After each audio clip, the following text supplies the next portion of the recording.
Nós temos que voltar um pouco da união das escolas de samba do Brasil. Eu, bem organizada, muito bem administrada.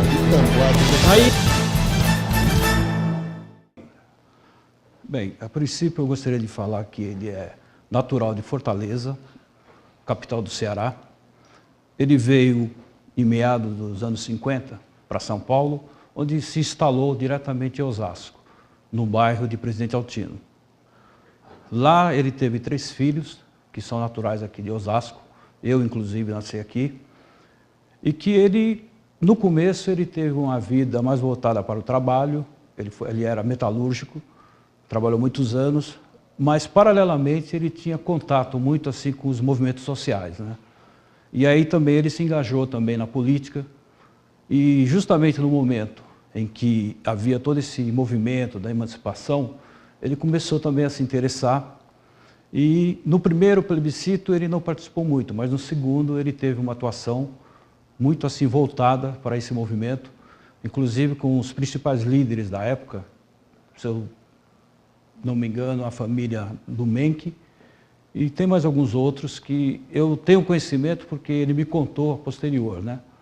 Porque até então eu nasci ali em meados de 57, mas depois, crescendo, fui acompanhando as histórias dele, e ele sempre teve, mesmo no movimento da emancipação, ele participava muito com esse grupo, inclusive naqueles momentos em que eles foram até São Paulo, meu pai esteve sempre presente, ele participou de ir buscar essa tocha lá no Ipiranga, e depois houve todo o movimento da eleição, né, para que se votasse no sim, onde ele também participou muito, inclusive cuidando dos grupos que iam participar da votação.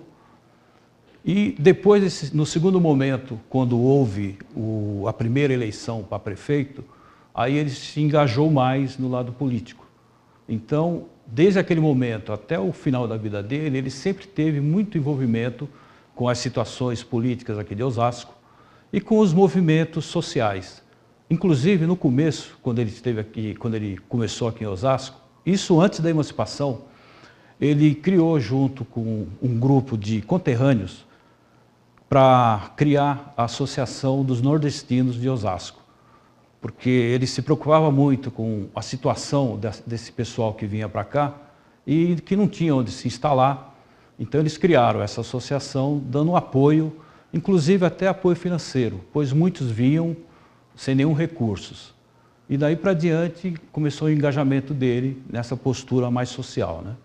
Olha, que eu me lembro, ele sempre falava, porque o meu pai ele participava muito dos grupos, mas em casa ele falava pouco.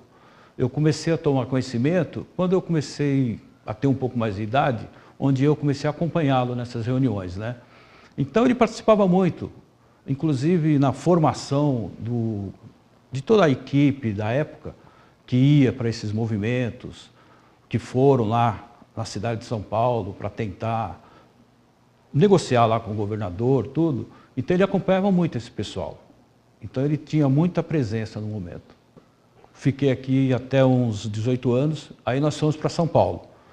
Aí eu me formei em São Paulo, em administração de empresa, e fiz especialização na área de recursos humanos, onde atuei por mais de 25 anos nessa área. E depois eu resolvi me desligar e trabalho hoje como autônomo. Bem, na ordem, eu faço parte do Conselho Fiscal e atuo também assim, eu fico assim, disponível à ordem para participar de reuniões, tá? Às vezes a ordem precisa de representantes em eventos que acontecem em Osasco. Então eu vou muito assim, então depende muito do presidente da ordem, que, como se diz, indica em quais movimentos eu posso ir, né? E aí eu faço isso. E também alguns trabalhos internos na ordem, mas tudo isso de uma forma voluntária, né? Então a gente está sempre à disposição.